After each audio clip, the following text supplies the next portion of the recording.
We can end crime and violence if we all agree to do one thing: share. Let's share our wisdom, share our time, share our talents, share our finances, but most of all, let's share our love. This is the Female Solution.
To be alive. Good morning, everyone. How are you? Now, look, I might look a little dreamy, but that's on purpose. Because, see, what I did was I put a filter on because I have so much light in my room. And I didn't have time to go and try to pull everything down and close off the light. So you're getting a full view effect with a little filter from the sun. All right. How y'all doing this morning? It's great to be here. Of course, I'm your guest, your host. Well, maybe you could be my guest and I'll be your guest too. I'm just fumbling all over the place because you know how I get started in the morning. I got my cup of coffee, but it's not coffee this morning. It's my pomegranate juice. And I'm going to take a sip and say, welcome, welcome, welcome, and welcome, and welcome. Welcome to Coffee Break Live with Senabella today. I'm excited to be here as always. I'm looking forward to today's podcast because I have a wonderful, wonderful person in the room who I have a very close attachment to. But more important than my attachment is that individually, she's just a really, really, really outstanding sister. And she's done some dynamic things. So if you're here in the room with me, you know what to do. Get ready to comment. Have a good time.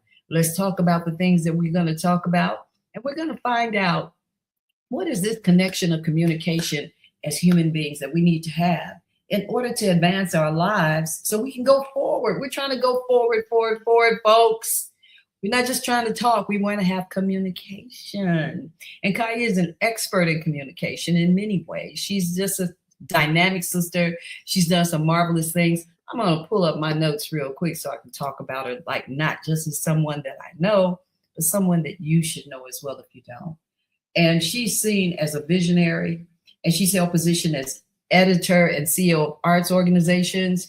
Her overall work history on the media side includes positions editor-in-chief, executive and contributing editor, writer, reporter for newspapers and magazines. She's contributed her skills as a multimedia and public relations consultant, accumulating a significant number of years and experience as a seasoned executive journalist, publisher, public relations and media training, marketing consultant for internal and external communication. Woo! I told her this morning, you know, when she came into the room before we got started, I thought I knew you, but then, you know, when you read about the person that you know, that gives you a whole nother established kind of feeling for them. So I feel like I should go, yes, Kai, yes, Kai. So without further delay, I'm going to bring Kai into the room, and I want to say good morning to those who are here. And right now, let's see what we got. We haven't got anybody speaking, but you know you can talk to me. So go ahead and let's get started. I'm going to start the conversation so we don't lose a moment, and you can get in here and have a good time with us as we talk. To everyone here who's listening and out there who's going to be a part of what we're doing, which I know you will, I'm Senabella, and guess who's here today? We have Kai Zabar. Good morning, Kai. Good morning. How are you? I am fine, and you made me smile. I'm just tickled. You're the one. You're the one with the long resume and all these wonderful things you've done. I've been consistent, in the world that I'm in, but you have done so many fabulous, beautiful things in the creative world, and the world needs to know more. So we did write a story about it, so that's still available online about Senabella. She was a cover story at CNW Media. So check us out at the paper online. Wonderful, wonderful. You did do that. Good morning, JJ. It's good to see you here this morning. JJ's in the room with us, Kai. She's Hi, JJ. yeah. So as they pile in, one of the things I tell them, I encourage them to comment and for us to have some kind of like three-way conversation. So just in case you're saying something, they want a little bit more insight, they will ask you, and you are definitely the person to ask because you are probably like overwhelmed, I imagine, sometimes with news, right?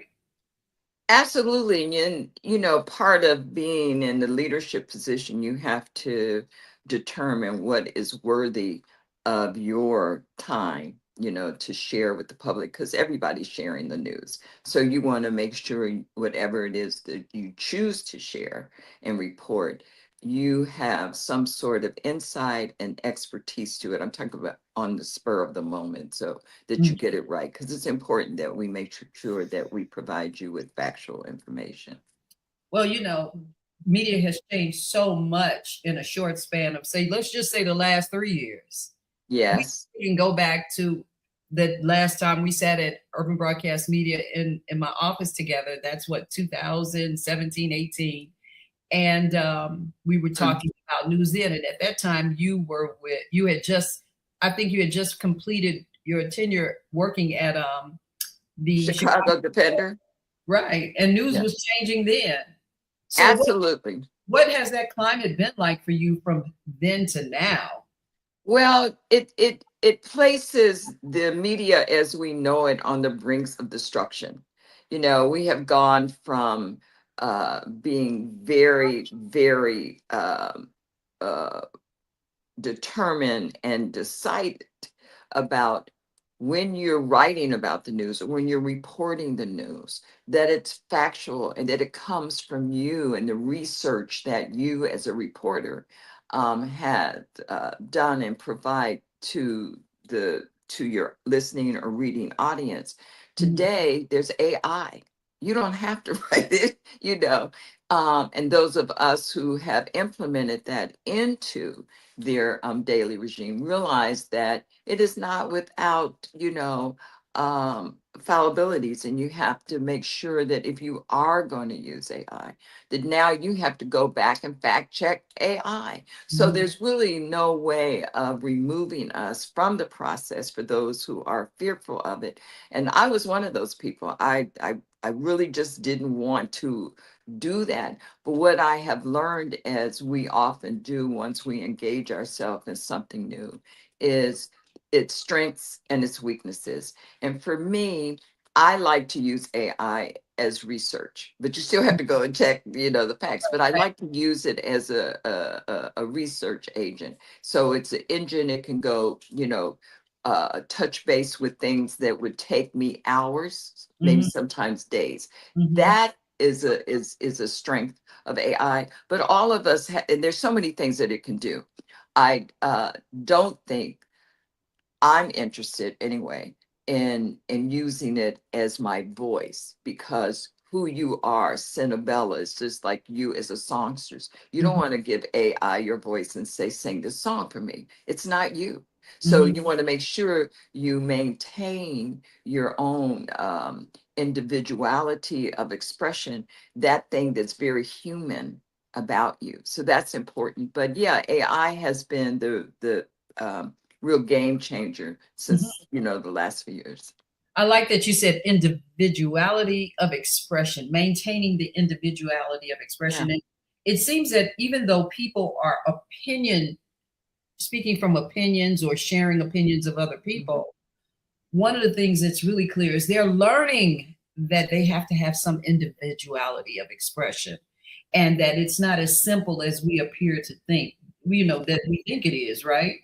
Just Right. like for me doing this podcast, it's like, okay, every day, whenever I think about doing it, it's so much work. I say to myself, oh my God, this isn't that simple. So you have everything behind the scenes as well as what it is you're going to present to people. So it's a tedious task. It's an undertaking that you really should love and should care about in order to become a journalist, right? Someone who's going to report the news, write the news, disseminate the information. So, what has become, say, your model in doing that? My model in doing what exactly? Putting the news out. Oh, okay. Well, first of all, I don't know if I have consciously thought about modeling after anyone, but I would say that, in growing up, you want to look at those professionals that have come before you and how they delivered the news. And so there have been several. I think what we at Chicago News Weekly and CNW Network um, want to make sure we do is to bring a professional decorum to the table, that we are respectful of our topic. We're respectful of those people that we engage with, whether it's for print interviews or live. And that means that you've done the research, not only on the topic, but of those individuals so that you know what they know and what they don't know and where they're going and what they meant to do, that kind of thing. And you have that discussion. You treat people um, with respect and you give them the opportunity to tell their truth. That's pretty much what we do, and make sure that you come prepared to the table with the facts out there. The worst thing you could do is have a conversation like this and not know, the facts of the subject and the individual to whom you are talking or interviewing or whatever the situation may be. And that could be disastrous. So we always want to come to the table prepared. I would say that's the motto. Come prepared. Yeah, I agree with that. It's not like you're talking to your family, you're talking to the world, right? You're speaking to the world. Right. So, speaking to the world, one of the things that what we're discussing today is the communication between ourselves, right? What is the Yes. communication? How do we predict the forecast of good communication and how it has helped to aid us in, say, how we're moving things forward in the world? And that starts with the communication that you always speak of. You say, we've got to talk to our kids, we've got to share this information. So, why don't we get into that a little bit and start to try to bridge that conversation so that we can be on task? Well, I think that, in fact, it came up in a conversation that you and I and the other people were engaged in, exactly what you're saying. And the important thing is to understand that first, that each of us, in sharing any kind of information, um, people who are not researching that information, they are taking it, you know, um, from us and accepting that it's true. Whereas those of us who are presenting it, we do the research because it's our responsibility. So when we are talking to others, we want to make sure that we're providing them with the information and providing them with where they can go and check it out for themselves so that they don't sound like they just took some information and it's okay. It's very important for all of us right now to make sure that the information that we receive and we choose to share, that we check it out and make sure that, it's information that's factual. Otherwise, we're just in the mix of some kind of conversation that doesn't necessarily ring true. And we want to make sure that we're providing information that is truthful. Well, one of the things that I find that is kind of difficult for me when I'm reading or discovering news like the deaths of two of our great people in Chicago, Spencer Lee Jr., God rest his soul, he passed. And I kept looking for the information that would tell me what happened to him. And I mean, it was like trying to find a needle in a haystack. And so I knew that he had passed. I was moved by this situation because all of us have had some kind of dealings with Spencer Lee Jr. He was just a really phenomenal human being, and his Yeah. father certainly groomed him properly. And that's really what we're trying to what we're talking about today here is that grooming situation. He was such a stellar individual. And then you go back to the Jacksons and when they buried their father, the Honorable Jesse Jackson Jr. And that same instance was there. That grooming was there. They were prepared to speak. They were prepared to move forward. Now, just how do you see us moving forward in our conversations with our children, with the youth, in order to move them on? We've got so many things to be a task with kids today. I mean, they're doing it all. They are having raves to steal and tear things up. In some cases, they're at beaches having hip hop parties. And it's not that it's not okay to party and celebrate, but what do we need to do from your perspective? Well, I think a lot of things have occurred to bring us to this particular space and place in life. For instance, in our age group, we grew up with it being mandated that we respect our parents. And our parents were of that generation where they demanded it. They were, and they got it from us. Things changed. Our culture was directly impacted by drugs. Our children became parents earlier than they were prepared for. A lot of them were engaged in things that took them outside of a sense of responsibility. So you have very, very young mothers without fathers necessarily being engaged every day with them raising their children. And they're still kids. And so they grow up, if they're 15 years old giving birth or 13 years old giving birth, they grow up with their child. Hmm. And you see so much of that. And then you have other kinds of things that infiltrate that the psyche there and the lifestyle. And so our children are without the kind of supervision, the kind of authoritative instruction from parents that mean what they say. If I if I'm 16 or 17, I don't know, maybe 25 or something, and you're 10, yeah, 15, okay. Um, we're on the same wavelength. We become more friends than we are parents to our kids. And they are going the same places, doing the same things. The ability to really distinguish the roles become blurred. And so we have a mess. We have a lot of this. And it's scary because we haven't really taken time. When I say we, I'm talking about as a people, to say, this is happening. And what can we do to change it? And not depend on those governmental agencies, welfare, whatever it is that's going to take the problem. Where are we as an extended community, as extended family? That's what has to happen.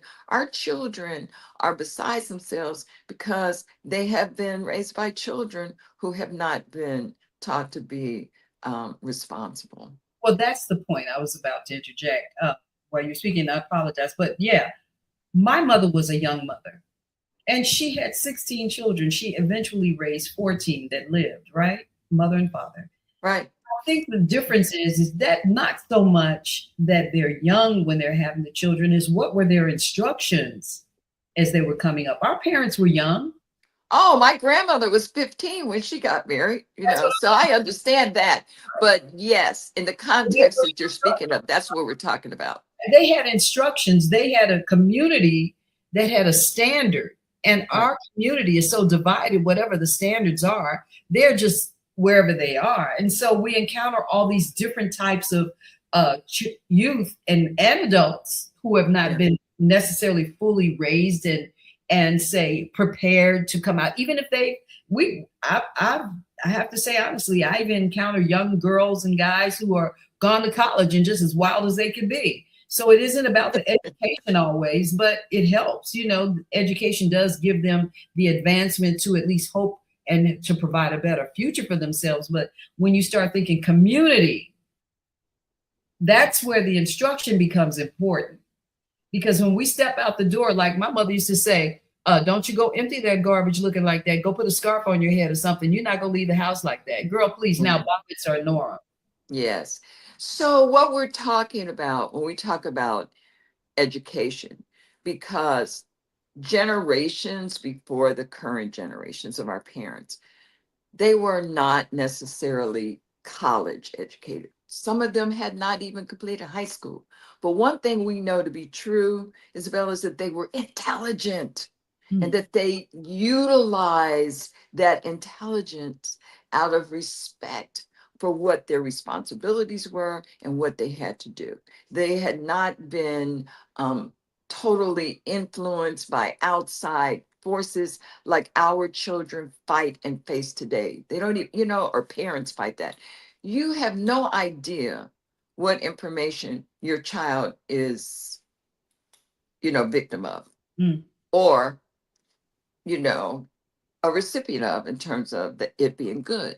But the point is that there's just information coming from everywhere. The information highways are so, make our children so susceptible and vulnerable to things. If we have not sat down with them, like our parents really did, we had rules that we had to deal with, whatever time it was, I'm just going to throw this out, but 8:30, you had to turn the TV on. You had to go to bed at a certain time. Did you finish your homework? We were engaged. We sat down at dinner tables, most of us, and had dinner, and you talked about what happened. This was strengthening not only the family, but also the respect for your parents. Our parents demanded respect of us and let us know ahead of time, you will be respectful in this house or you will not be here. Well, let me just say this, because we have two big situations happening in the media right now about the young man who was killed as he left the store. Yeah. He tried to escape becoming a victim and ended up being victimized by death. And then we have the young man who is being victimized by protecting himself through a death. And I don't see an absence of parenting there, but I see and I understand better the absence of society. The societal role to, one, be the honorable stature of what it is we're talking about, and having that become what our children and who are out in society, depending on governmental or say community forecasts, to protect us, to stop and say, hey, slap on the wrist or the hand, you know what I'm saying?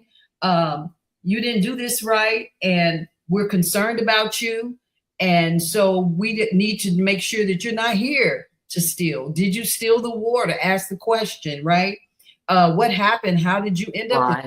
Right. I just shared with you before I came on that I had two policemen help me downtown when I came out of the Aon Center after receiving an award, and my car was towed, and they treated me with such regard. Yeah. Right? But yes. It wouldn't have been, I'm not going to say they wouldn't have done it, but they did it. And it made me really think, wow, I didn't anticipate them being so kind and respectful and honorable in their roles as policemen, given the forecast of what we see and think about. But with our children out here being killed, sent to prison, and it's just such a rash amount of it. Can you speak to that? What exactly? The police reaction or the behavior of our youth? No, not the behavior of our youth, but what it is we're responsible for. Okay. Yeah. How do we responsibly enter or change the forecast? It's more than protesting. It's more than saying they're wrong. It's more than saying, I'm going to stop shopping. What are we going to do to make sure our kids our families, our communities are safe? What communication needs to be on the ground from I us? think, yeah, I'm sorry. I think that you've hit on a very important question that we as adults, leaders, etc., have to really ponder going forward. And I say that because we grew up in an era or time where our direct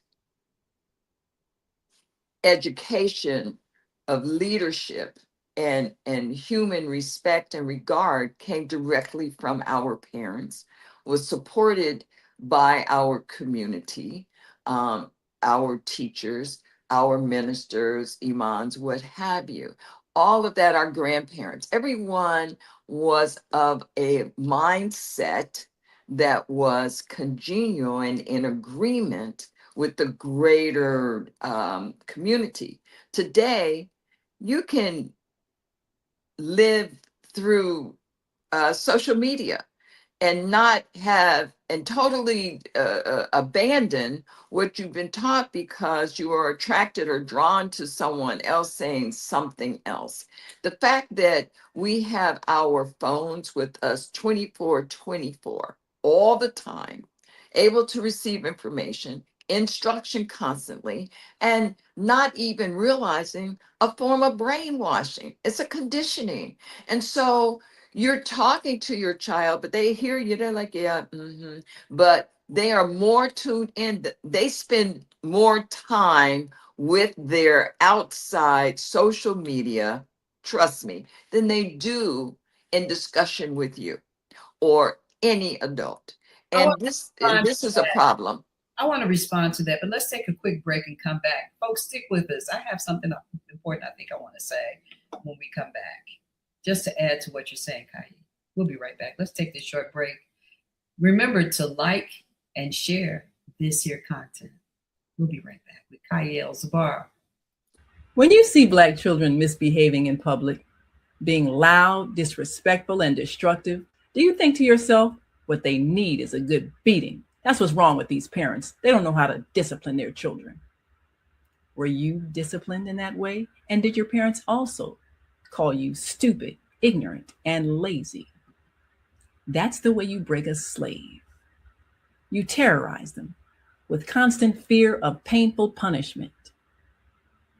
You teach them they're powerless to speak up. And you insult them so they feel like nothing. We were broken by parents who were broken, by parents who were broken. It's time to end the cycle of brokenness and bring healing to ourselves and our communities by using knowledge, respect, and love. We'll show you how. I'm Naima Latif. Get the book Slavery, the African American Psychic Trauma.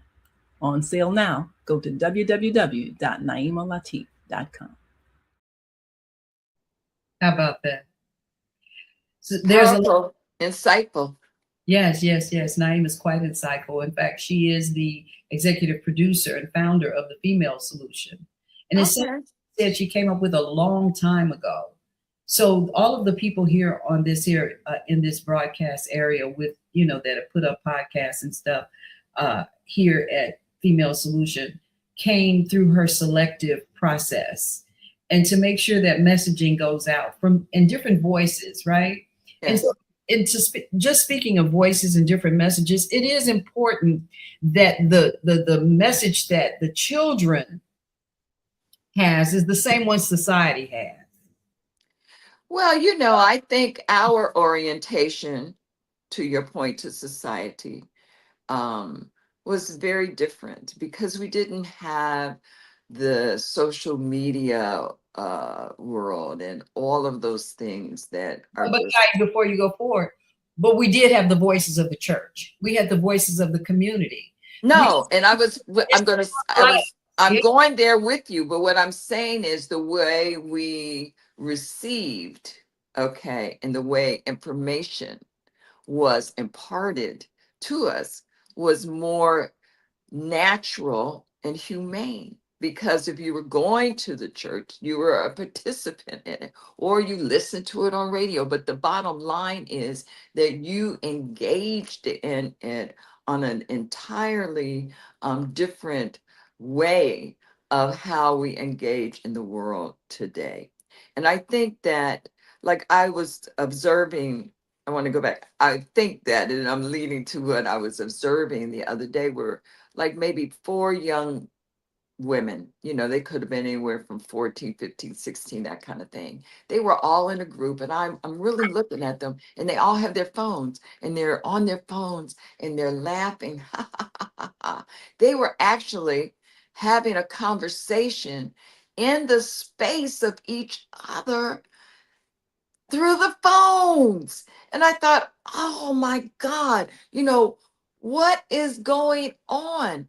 That is what we're talking about here, that there's a disconnect in our abilities or choice to actually engage with one another. And yet the human calling says, yes, we want to be together. So they're together, but they're not talking.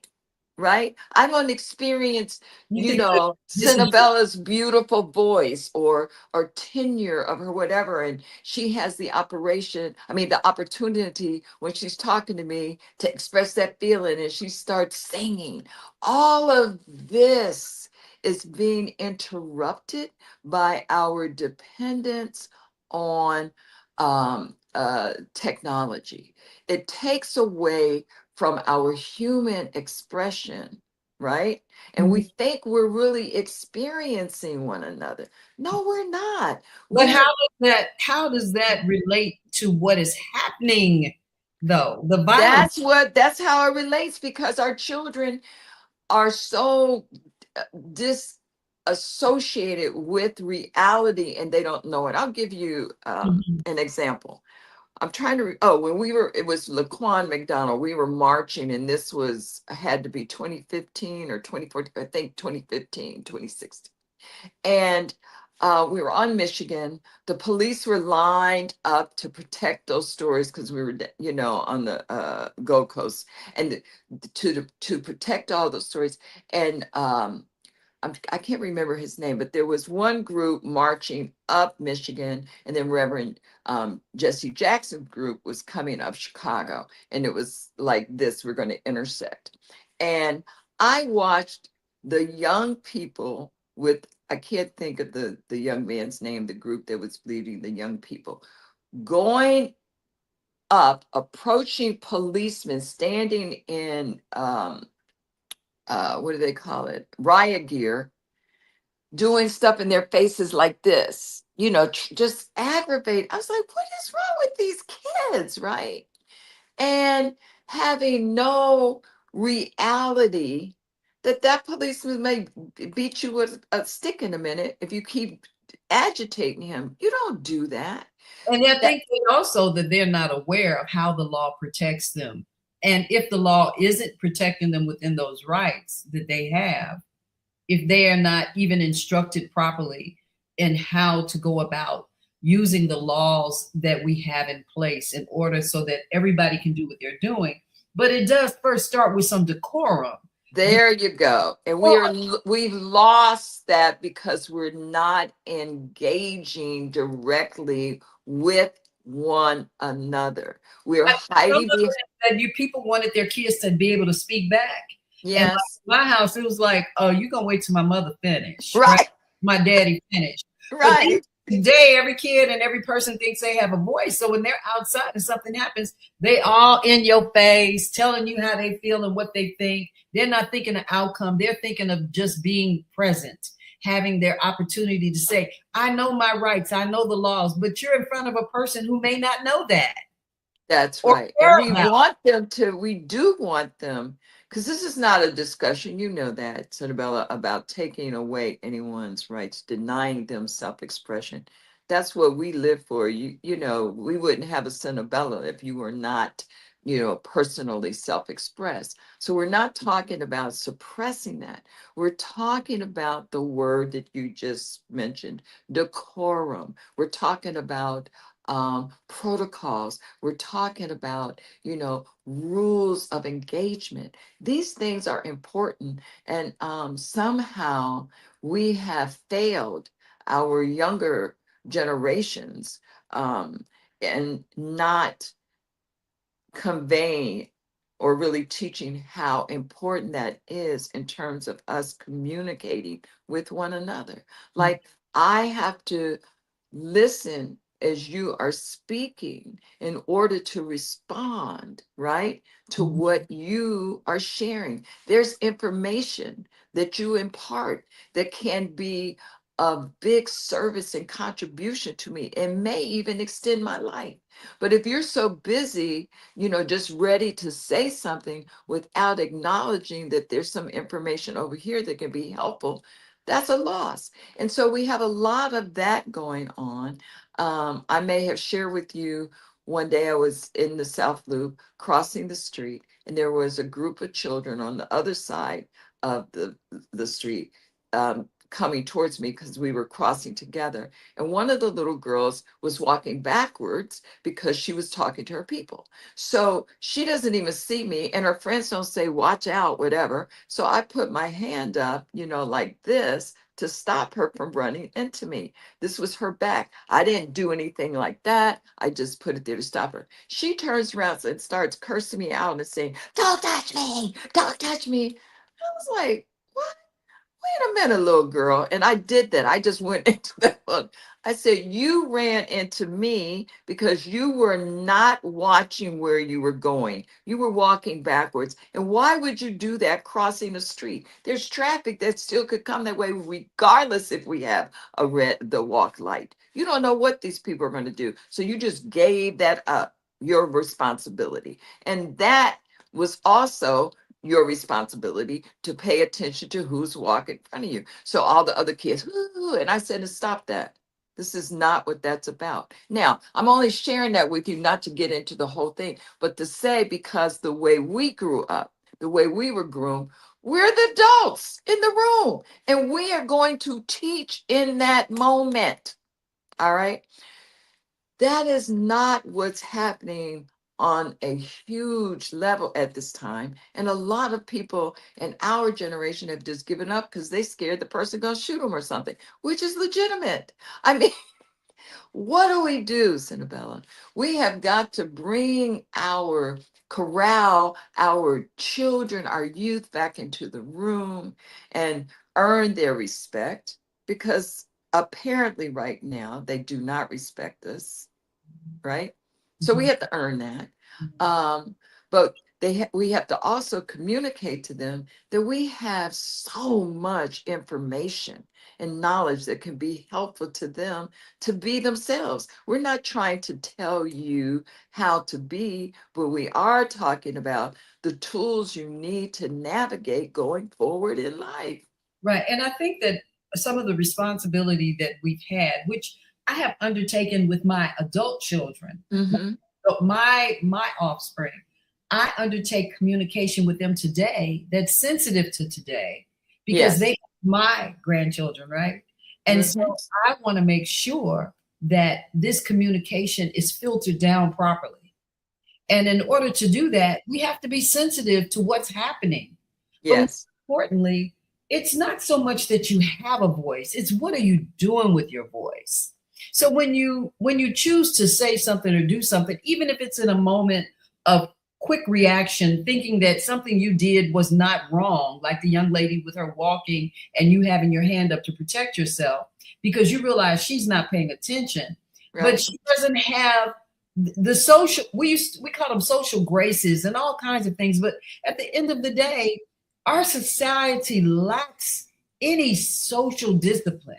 Every group of people, I'm just going to say human beings as a whole, they're getting on and saying any kind of things, doing all kinds of things, and it's inciting all kind of violent reactions. Yes. And people who are already thinking violently now feel like, hey, it's a good time for me to go shoot up, bang up. It's a good time for me. This young man who died, who was the co-owner of chemistry. Yeah. For him to have died the way he did, right in this right part of his life. And let me tell you, the food and his work and stuff was phenomenal. And many of ours are being lost, ours being the human race. I just Yes. want to be really clear about that. Yes. I'm just I'm tired of hearing about people dying, being killed. I'm tired of people feeling like it. I love that people want to apologize and now talk about, well, we didn't do this and we were racially profiling you and all of that. I get it. That conversation is important. But what is the fallback, right? Now that you express that you realize that these things are wrong, our children, ourselves, we still need to learn how to accept apology. We need to learn how to deal with apologies. Apologies are just not a set standard of everything's going to be okay. Right. And that's another big part of the communication. It's not okay. Now, if those policemen who were kind to me that day, they took me down to go get my car, right? The way that they instructed themselves with me, I walked away feeling like the queen of everything because they cared enough for me and respect to get me to my car and make sure I was inside properly and taken care of. And I'm just a somebody out here trying to figure out what happened to my car that I paid for to be parked here, right? But if we all took that moment and we stop and think about how we're interacting with someone, even in a crisis, even when my car was missing, I didn't go, oh, they took my car and go find the police. You know what? They took my car. Had I approached them that way, probably with a different outcome. Yeah. But because I chose to say, excuse me, sir, I'm sorry, but I think my car is towed. Can you help me? And then he looks me up and down and he begins his dialogue with me, which ends up being a 20, 30-minute piece that could have been completely different right at the Blues Fest at the Aeon Center downtown on Randolph. So we need real coping mechanisms right now to get to communication that is not just about how I feel. Well, I think that you hit on a most important, point. You approach them from a space of mutual respect. And basically, most policemen, they don't want to be in the shoot ups and the bang bangs and the horrific things that result in someone's death.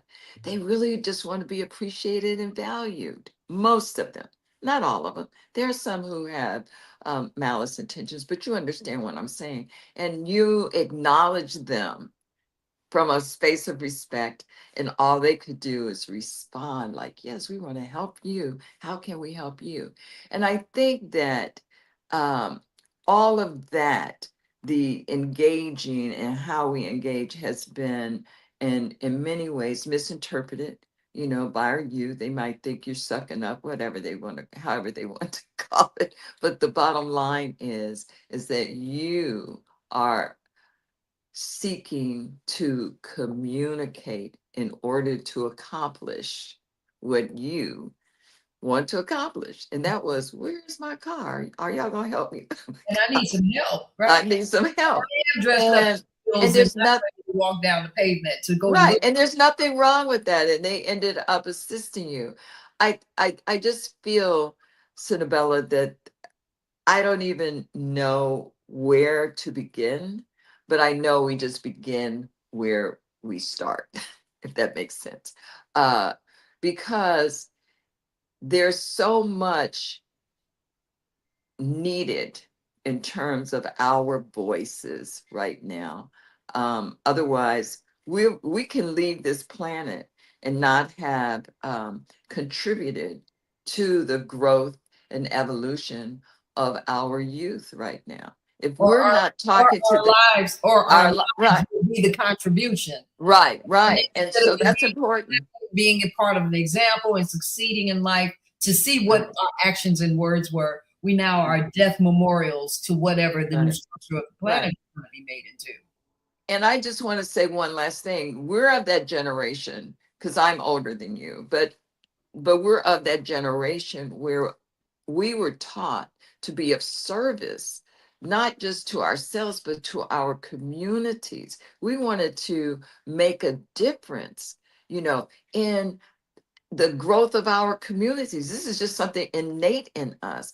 I don't do it for the glory or for that. And when people recognize what you're doing, that's all the better. But you do it because it's something natural for you to contribute and making a difference in where we're going. And it's wonderful when other people see you, but that's not your motivation.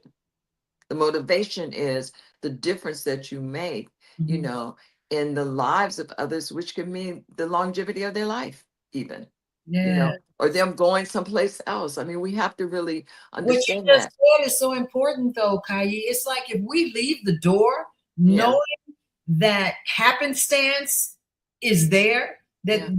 there, you know, you a mouse could run over your foot, and all of a sudden you're startled. It doesn't have to be human beings. You know how That's right. you walk down the street and you skip and you hit the pavement that's higher than the other one. You know, Right. used to be, I don't know, I haven't done it in a long time, but I've done it. But things happen when you're out and you want to count on your social experience to be one of kindness. Yes. And so I make it in fact, you know what, this weekend I'm going to take my phone out with me and I'm going to say hello to people and speak to them and see who talks back to me. Okay. I can't wait to see that. I'm gonna do a social experience because when I go out, I talk to everybody. Everybody, Um, hey, how you doing? I'm either Miss Bella, Miss Gill, Senabella, or hey, how you doing? Oh, I see you. Because I want to make it a point for them to know I'm here. Why? yeah. It's a security measure for me in most cases. Yeah. I'm walking and I'm by myself and people are not paying attention to each other. Something can happen to me and somebody might say, oh, but if they see that I'm normally out, I'm normally in good shape, and then all of a sudden I'm visibly shaken, that may change how they deal with whatever they see me going through. Whether I Absolutely. slip and fall, whether there's someone who hits me with a car, whether or not I just, stop and stand there too long. We need to understand that we have to have communication in ways that helps to master the depth and internal spiritual vibe of society. So what you're talking about is our consciousness being at all times in awareness mode. And a lot of us are not there anymore. We're too engaged, on the phone or whatever. But when you walk outside, you better be, your radar should go and check out what's in front of you and what's, even behind you. You have to do these things to just survive as human beings. And that doesn't mean that you should be paranoid. That is not what I'm talking about. I'm just talking about a heightened level of awareness and consciousness and how to deal. And I was just tickled when you're like, oh, and I want to go talk to everybody. That, I mean, you and I are social beings in such a different ways. I find that fascinating. I'm not that person, even though I think I'd like to sit back, observe it, and write about it more. Of course, I'm going to interview some people, but you just have that bubbly personality and curiosity and engagement that has done what fueled and provided you the kind of beauty that you contribute to your music. And that's that. The differences I'm talking about are the things that make us all unique individuals. No one or all of us are alike. And we have to learn to be respectful of our differences and see the beauty in it, right? And I can say, oh God, I wish I could sing like Senabella, but I can't, at least not yet. Or call us Saeed, or I wish, yeah, I hear all that. One But of it's the really about us loving each other is really what the word I wanted to use. Kai, one of the things that I do see in society today is the love fest is real with black on black love. Baby girl, what? Oh my God. It's like if I'm in the supermarket and I see a group of Gen Xers and I say hello, they're so hello and they're so excited to talk to me. And I'm like, oh my God, it's wonderful, the whole love fest in that regard. But when we're talking about other things, I want to make sure that we can put a stamp on this that speaks to uh, the love in communication Yeah. and how that's packaged. and how to use it properly. And maybe we do need to have a town hall where we come together. Maybe CNW can have a town hall and we can have a talk fest, right? A talk fest, and we can talk about communication and how that skill can go forward and help us, you know, and and we can kind of eradicate this classism, right? And when did that happen? Just got so much classism going on. I'm like, and that's another thing I've been complaining about. We don't need more celebrities. We need more leadership. We need more, and even leadership. We don't need more leadership. We need leadership to be within us. Like, when I was in school working with the kids, one of the greatest things that I did was find the children who wanted to be out front. And instead of them making noise and interrupting all the time because they had more to think about and say, I turned them into leaders, allowed them to lead the group, to have a voice, Right. To how to be direct those messages. It's important that people know that they have a voice and they can use it, but how do we do that? Yeah, and you have to practice. And some of us naturally grew up. If you were one of the older children, you had a leadership position. Your younger kids knew, okay, I've got to learn how to do that at some point in time. But right now, I got to pay attention to the leadership that's in charge right now. All of these are learning situations that, of course, support you and enable you to function in society as an adult. When you don't have that and there's no respect or any regard for anyone in the household, and you're just, as we would say, disrespectful to everyone, well, what do you think it's going to be like outside of that house? So all of these things that you are talking about are things that, yes, we have to come together and begin to talk about it, because our generation, we're not going to be here on the planet forever. We're just not. Well, I just want to make sure that we highlight a couple of responses that we've had, because it is important to show that.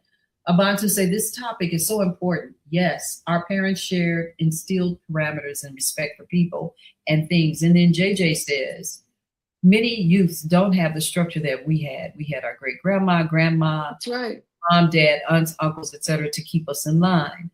But more importantly, outside of what they said, what we're saying here, I think, really is going to hit the mark if we take advantage of the opportunity we have in front of us. Mm-hmm.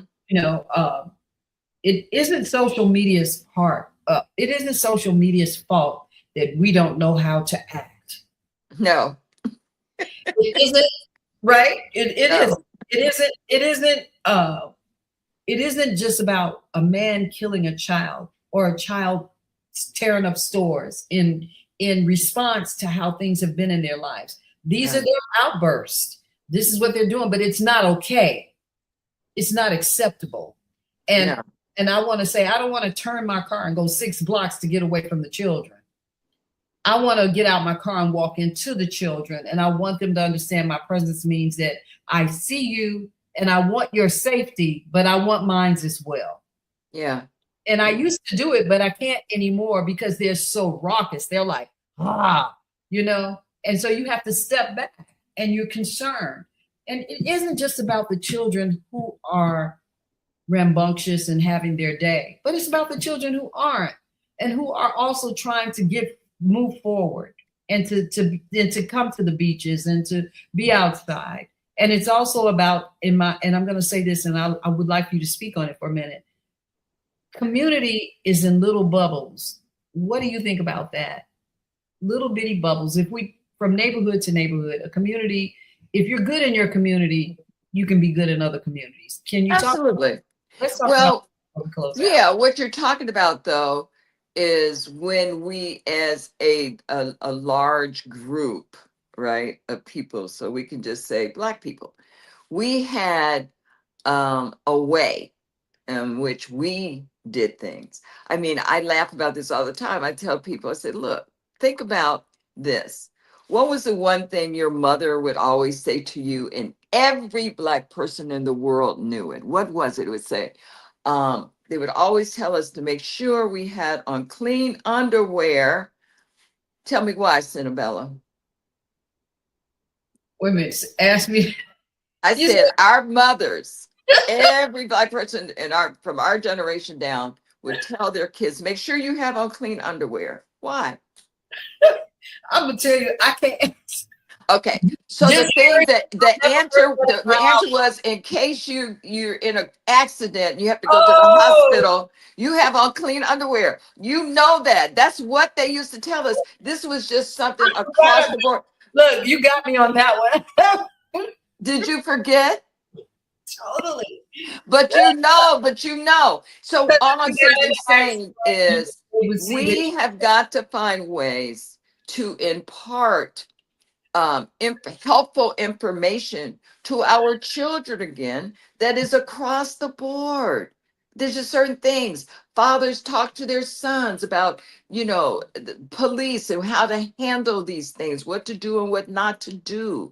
I mean, they're just there. So those are just some things, but on a greater level of significance, we want to really impart to our children always, information that is going to provide them the ability to grow, to live, grow, strive, and be successful in whatever they choose their endeavors to be. This is what we want. They want it too. They just may not be able to articulate that.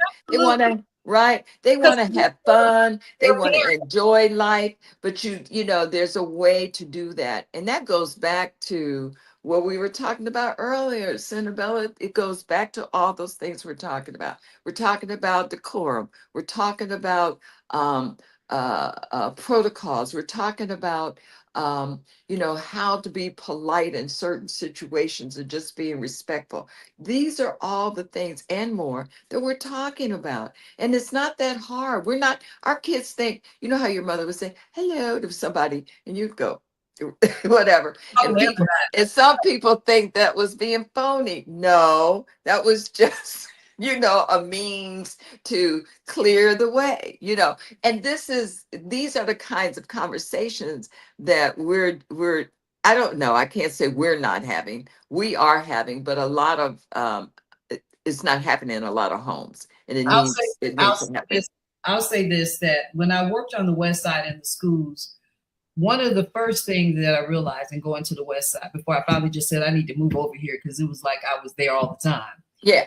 And was that they said hello every morning. Everywhere you went, they were like, hello, good morning. Oh my good God, I can't get out my car without But somebody. that used to be the way they did everywhere. So what it did was it instructed me on who I was about to teach. Ah, What was my education going to be? How was I going to provide something that was systemic to what they were already? right. They had community. Yeah. And the community I was living in at the time was Hyde Park, which was social, but not community. And so everything I did was centered around their needs, their desires, and what they already had structured. Yeah. I just helped to build from that foundation, and that's why it became a successful program. But at Wow. the end of the day, we're not listening to one another. No. We're not caring for one another, and we listen waiting to do something different. Yes. Everybody wants to be a superstar, either online or in music, in dance, somewhere, not realizing that if you're a good mother, if you're a good sister, if you're a good wife or husband, you are a superstar. It's not about, and that's what this new social media world has done, is made everyone envious of something that is frivolous. You know what I'm saying? It just is. It comes and goes. Just be good at being self-expressed and being a decent human being first towards yourself. Respect and love yourself. And that enables you to be that way with other people. It makes it hard for somebody to be mean to you if you're just, because they're gonna get their worst out. Some people are Yeah. just gonna do that, but Yeah. you'll find the majority of the time that if you really, when you're out, if you're caring about what yourself first, my self-respect, the honor of myself, which means that I am going to care about what I say, how I walk, what I'm doing, and what I engage in once I'm past my door. Actually, I care about it in my door. I care about it inside my home. So all of the socialization starts right within your home. That's right. And I'm going to say this. My mother used to say, if you didn't clean the house and you combed your hair, you have not done what you were supposed to do. Absolutely not. So you knew there, it started inside, and that planted a seed that grew inside of you to become the human being you'd be when you encountered other human beings. Right. And they didn't say it for color.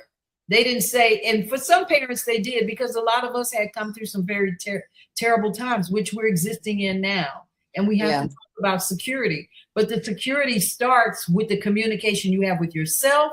Yeah. And the training that you take out to the streets, and then the training you take to your jobs, and all of this other thing. Stop trying to be a celebrity. You will be you'll be celebrated for being who you are. There it is, and that's the distinction. Being celebrated for who you are. Your motivation should be: can I be the best that I can be, and not, ooh, I want to be a superstar. There it is. Well, that's the difference. We've had some beautiful comments throughout the course of this here great conversation, Kai. And I want to thank you so much for loving and respecting me and honoring me enough to come here and show up today. You are one of my lights. You're my best bestie.